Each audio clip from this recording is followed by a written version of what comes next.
So you already have arrived in your chosen country and university, and now the real life challenge begins. You guessed it right. Money, right? You are a full-time student and you don't know how to go about earning some money to cover your living expenses and also perhaps to pay your tuition fee if that's the case with you. If that's your situation as well, keep watching this video, because in today's video I'm going to talk about few ways to find part-time jobs. Stay tuned. Hello everybody, this is Dr. Samreen. I'm a full-time academic in the UK and I'm also making videos to help you guys to lead a happy and productive life. Well, I also started my journey in the UK as a full-time student, so I absolutely understand the problems and the challenges international students face. So for that reason, I've decided to do this series called Away from Home series. So you may have watched my previous videos on that. If you have not yet, perhaps link would be somewhere here. Go and watch that out. But in today's video, I'm going to talk about a very serious thing, which is, financial challenges, financial troubles. Because what happens most of the times, you arrive in a foreign country to pursue your studies, but it's very hard to cover your living expenses and sometimes also tuition fee if you don't have enough savings. And what you can do if you are abroad, how you can earn some money while working part-time. In today's video, I'm going to talk all about that. So let's begin. Well, before I begin this video, let me make few things very clear. So if you're a student on Tier 4 visa in a foreign country, you'd be limited to work either 10 hours per week or 20 hours.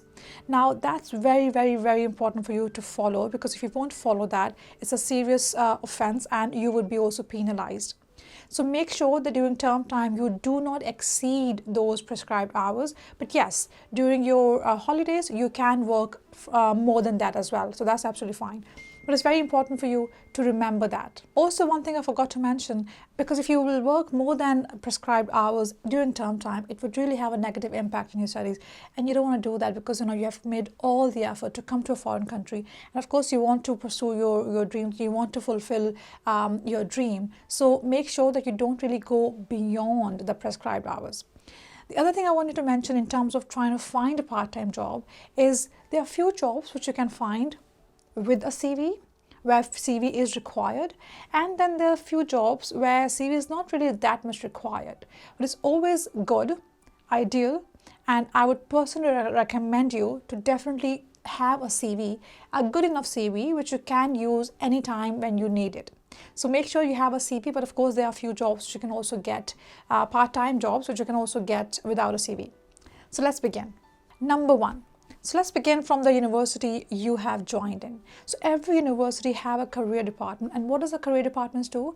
They have a range of opportunities available based on different sectors, different organizations, of course, for part-time jobs which you can explore. So it's very important that as soon as you arrive in the university, explore the career department, perhaps arrange a meeting with them and discuss your options and discuss your limitations in terms of times and everything, so that you can really have a good guidance from them.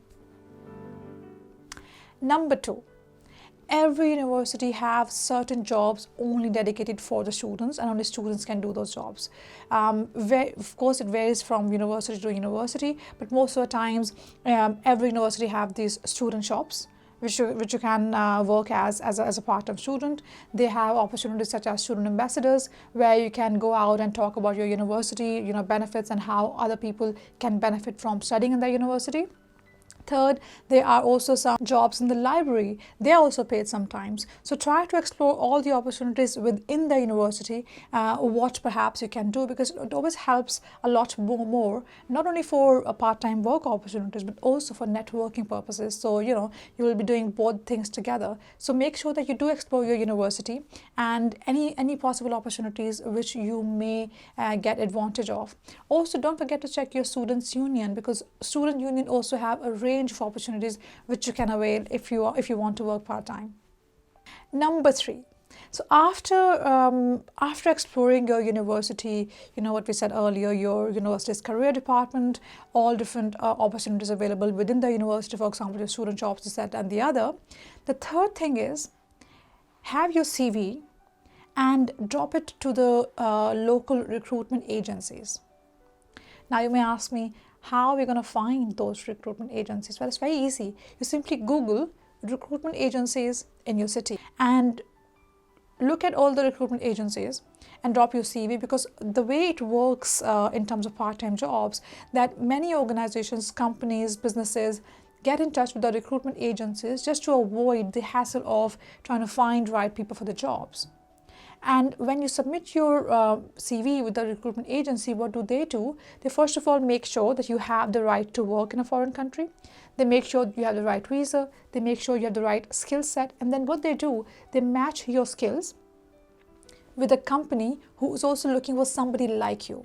So that way, companies are also saving their time, and you can also save your time by just dropping your CV to this one company, one agency, and then they are going to match it up for you. So make sure you have a good CV which you can drop to these recruitment agencies, which can really help you then to find your ideal job.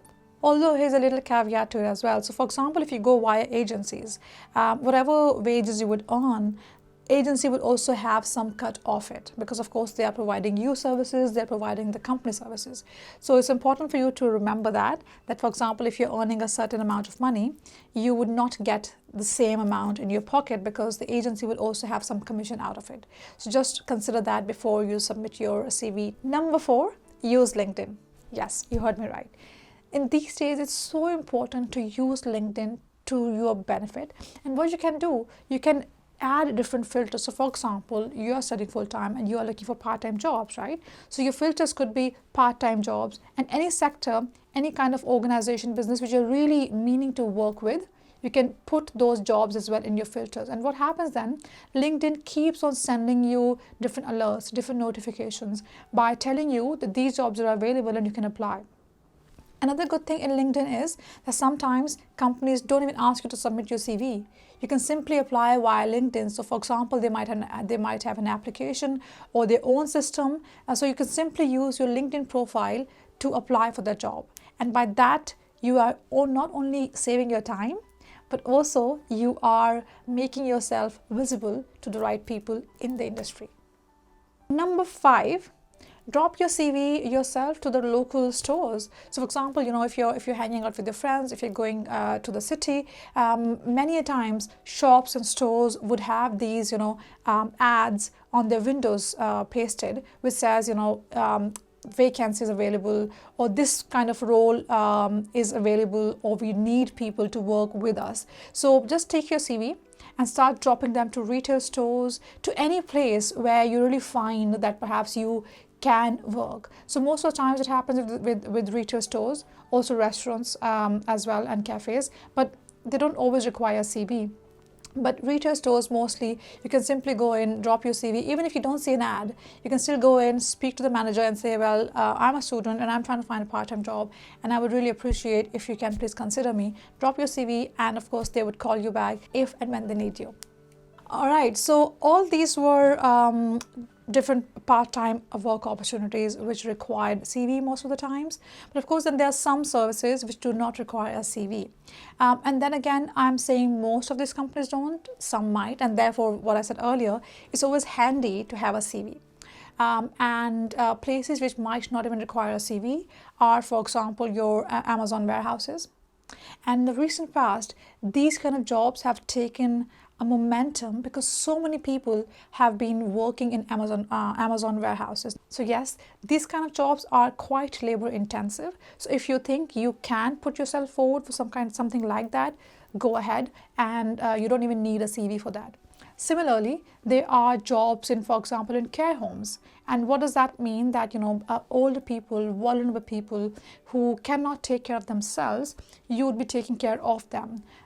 Whatever they would need, they might have some mental health problems, or they might have some physical, health problems. So based on their requirements, you would be helping them. And finally, the places which might not require a CV would be a fast food restaurant. They might need people to help them with in the kitchen or in the delivery. So all those kind of jobs which are kind of labor intensive. But if you think that you would like to do that, absolutely go ahead and put yourself forward for it. And finally, I would suggest you to keep an open mind, because you might not have imagined yourself or even thought of yourself in working an odd job or working for longer hours, but trust me, it'll be all worth in the end. Thank you very much for watching this video. I really hope you had enjoyed this video and you have learned something new. As always, feel free to give me your comments, feedback, and any other topics perhaps you would like me to make my next video on. With that, take care, and I'll see you in the next video. Bye.